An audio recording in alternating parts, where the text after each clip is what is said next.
Ya, teman-temanku semuanya, gimana tadi video yang sudah saya upload? Teman-teman semuanya sudah pada nonton atau belum gitu loh. Untuk video kali ini teman-teman semuanya, ini masih dengan konsep yang kalau menurut saya pribadi ini hampir sama ya dengan tadi ya. Cuman versinya sedikit berbeda.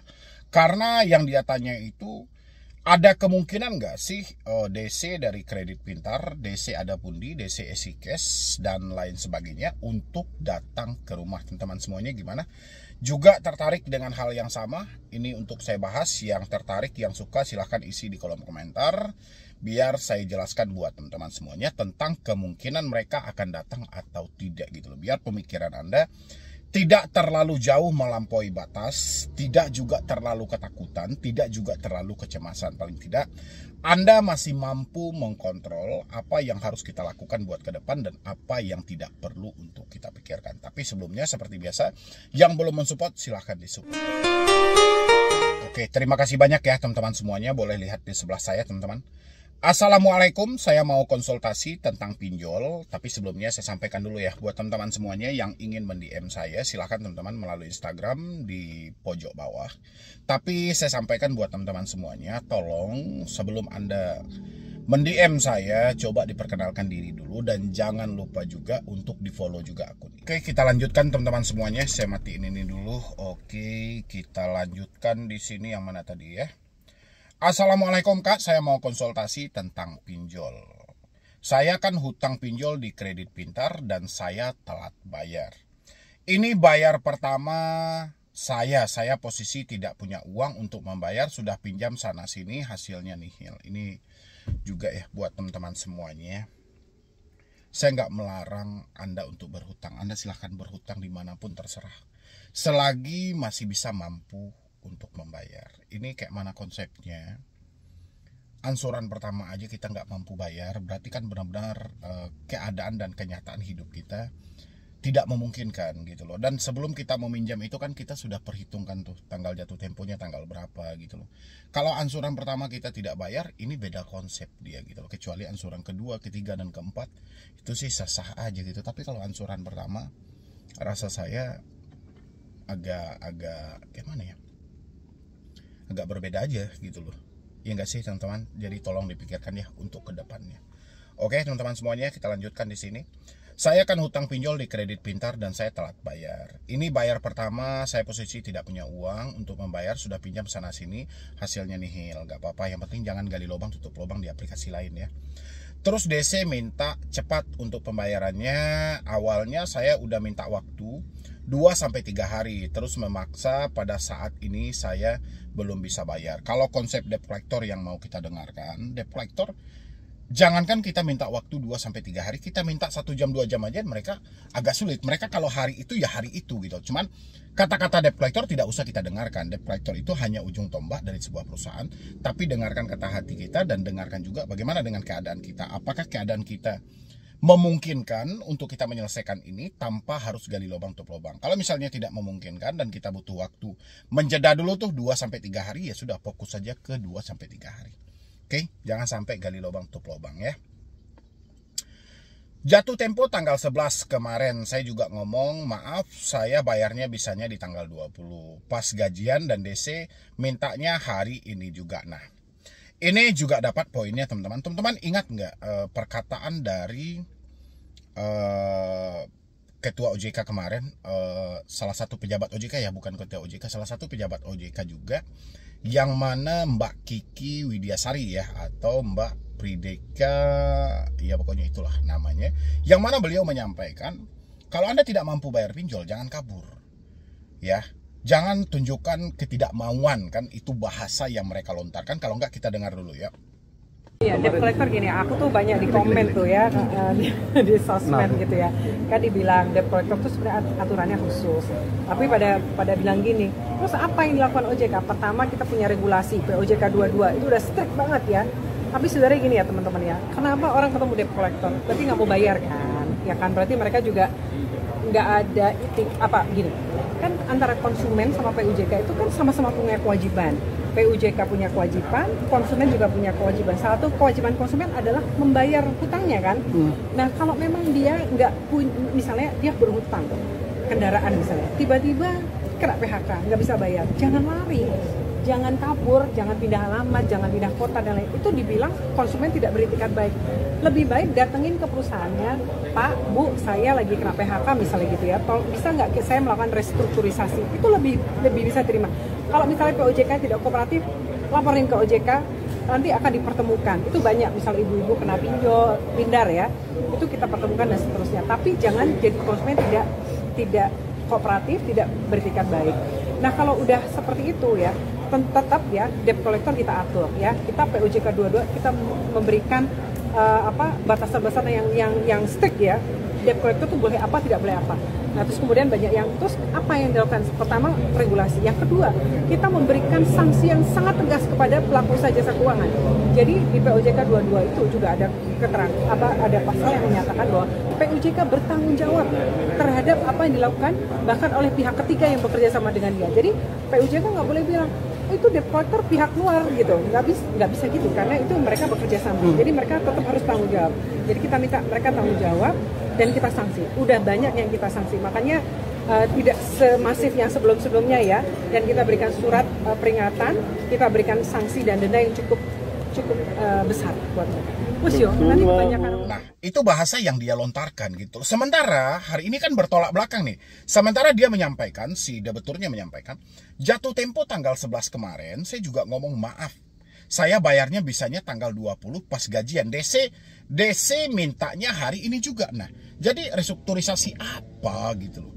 Sementara orang minta jeda waktu dari tanggal 11 ke tanggal 10 kan otomatis 9 hari. Debt collectornya tidak mau dan dianya meminjam di kredit pintar katanya gitu loh. Kalau memang segampang dan semudah yang Mbak Kiki tadi itu sampaikan, saya rasa tidak ada ancaman, tekanan, intimidasi. Saya rasa nggak ada. Cuman Mbak Kiki ngomongnya cuma omong kosong gitu loh. Seakan-akan Mbak Kiki sudah tidak menguji coba, padahal MA sudah menyampaikan, coba diuji dulu kelayakannya pinjol ini. Kan waktu keputusan dari Mahkamah Agung, OJK dihukum kan, Kominfo, Presiden, Wakil Presiden, dan Ketua DPR RI. Kan dihukum untuk membentuk regulasi yang jelas dan diuji kelayakan. Coba uji kelayakannya. Layak apa tidak? Si debeturnya sudah menunjukkan nih, kami ada itikat baik, kita ada itikat baik, kita ada duitnya tanggal 20. Debt collectornya tidak mau tahu. Ya, kalau dibilangin Mbak Kiki jangan coba-coba kabur, nanti Anda dikejar oleh debt collector. Orang nggak kabur kok. Menyampaikan baik-baik. Makanya saya bilangin, teori dengan praktek di lapangan itu bertolak belakang. Tapi nggak apa-apa juga, coba dari si debetur yang curhat kepada saya ini, saya tidak sebutkan nama Anda. Coba Anda lapor ke OJK dulu, mumpung ini lagi hangat-hangatnya. Coba Anda lapor ke OJK, laporan di 157 itu, sampaikan, saya jatuh tempo tanggal 11 kemarin, saya cuma ada duit tanggal 20. Tapi dari pihak kredit pintar, terutama dari debt collector, tidak mau tahu. Ya tidak mau tahu, bahkan mereka melontarkan kata-kata yang tidak mengenakan. Coba sampaikan ke OJK dulu, nanti tembuskan kepada saya apa sih jawaban OJK. Kan mumpung ini diangkat juga oleh kepala eksekutif di bidang literasi atau apa gitu Mbak Kiki ini. Saya kurang paham juga teman-teman ya. Habis itu kita lanjutkan. Sampai saat ini saya belum dapat pinjaman dan juga mengancam hutang dibayar dengan darah. Nah, kata-kata seperti ini loh. Ya, dia belum dapat pinjaman, padahal dia sudah berinisiatif. Tanggal 20 aja deh gaji saya belum keluar. Kan ada itikat baik, dia berani menentukan tanggalnya. Berarti dia ada itikat baik dong. Dia sudah menjelaskan tanggal 20 saya pasti dapat duit. Apa salahnya menjeda 9 hari? Ya, bisa nggak sih gitu loh? Nggak bisa. Kenapa harus diancam, mengancam hutang dibayar dengan darah? Maksudnya apa? Walaupun saya tahu, saya yakin banget, debt collector yang melontarkan kata-kata hutang dibayar dengan darah itu, mereka tidak akan pernah berani menyebutkan nama aplikasi. Karena mereka mencoba menghilangkan diri dalam hal itu. Karena kalau mereka menyebutkan nama aplikasi, pasti kena sanksi. Ya kan? Pasti mereka kena pencabutan izin dan segala macam. Makanya mereka tidak berani menyebutkan nama aplikasi. Dan kita sebagai debetur, kalau mendapatkan ancaman seperti itu, dan kita yakin itu dilakukan oleh salah satu pinjol legal, Anda nggak usah pikirkan. Anda simpan buktinya, tetap fokus untuk tanggal 20 tadi, nanti ada duit Anda, negosiasikan lagi. Ya, kayak gitu caranya gitu loh.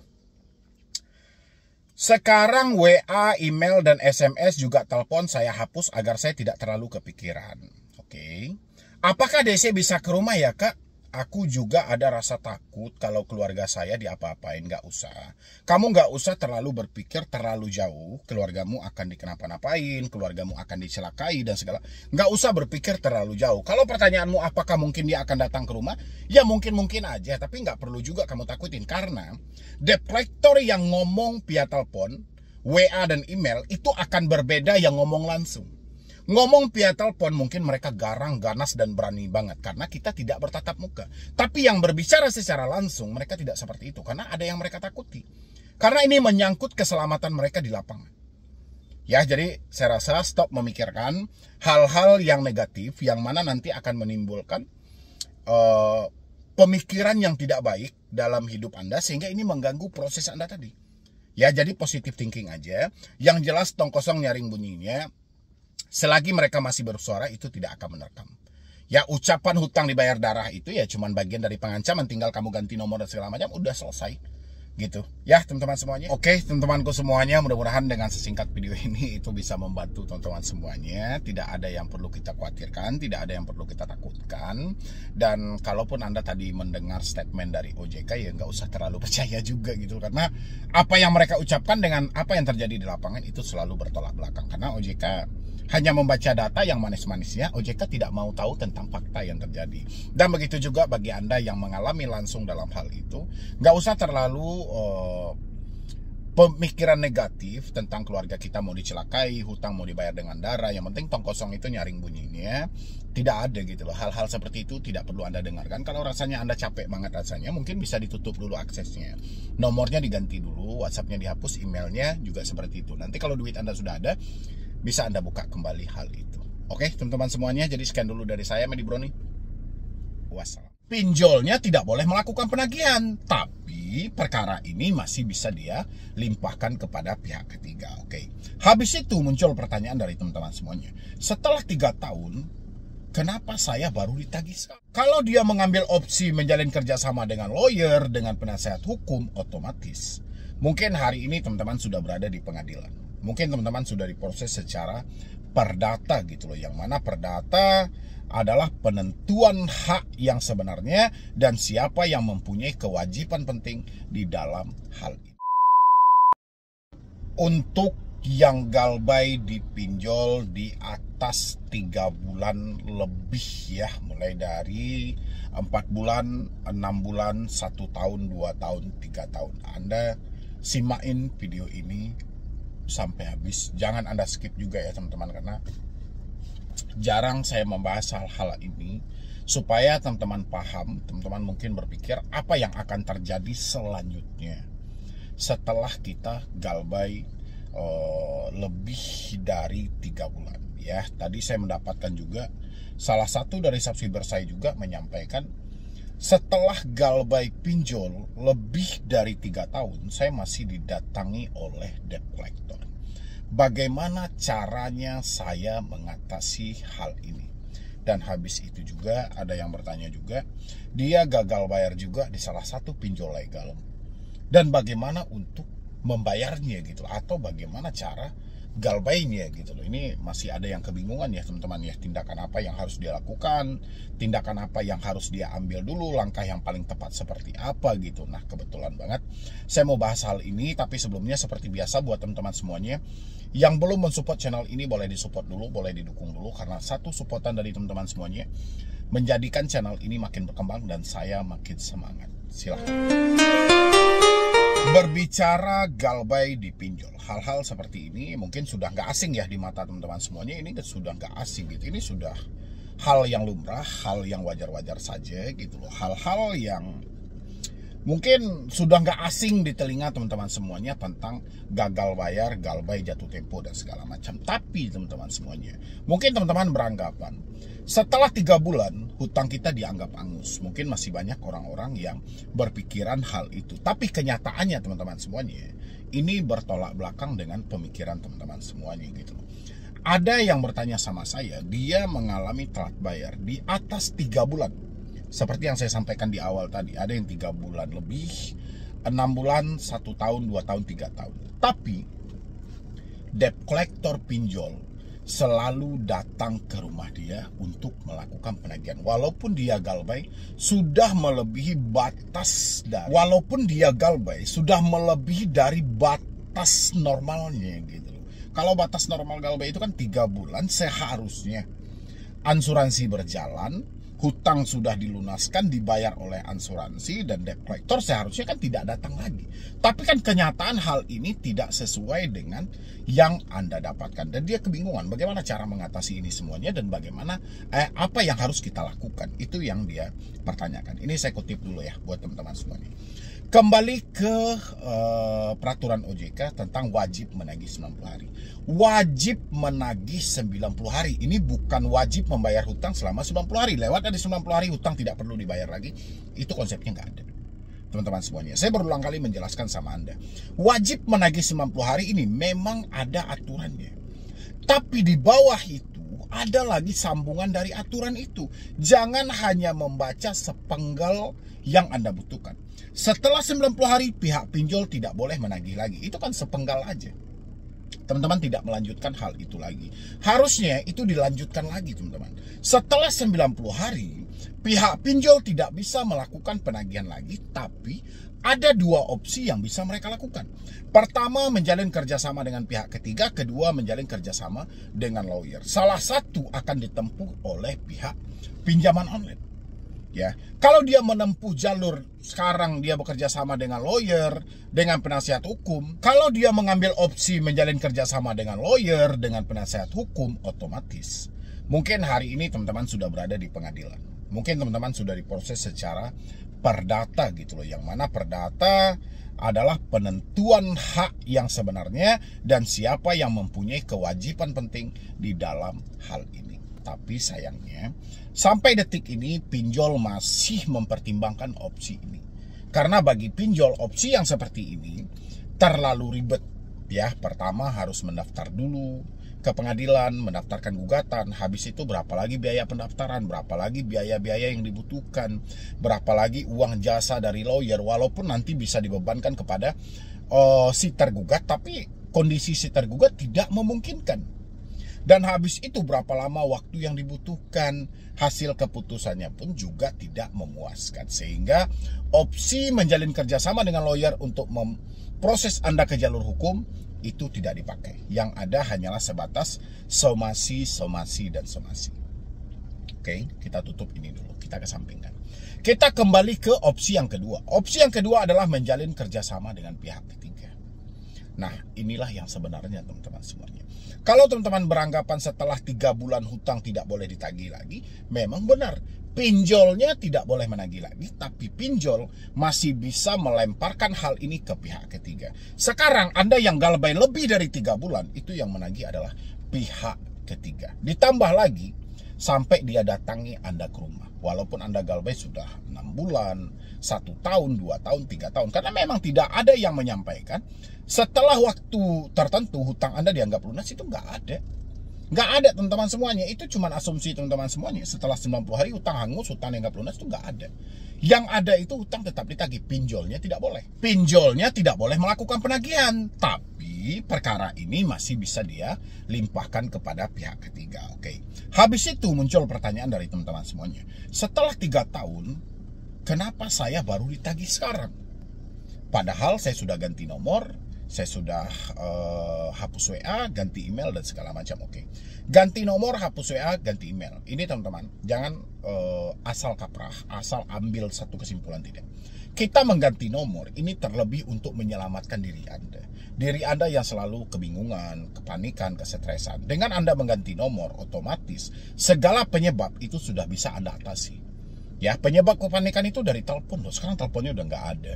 Habis itu WhatsApp juga seperti itu, email juga seperti itu. Tapi bukan berarti 3 hal ini itu adalah sumber untuk mengatasi supaya DC tidak datang ke rumah. Itu nggak ada.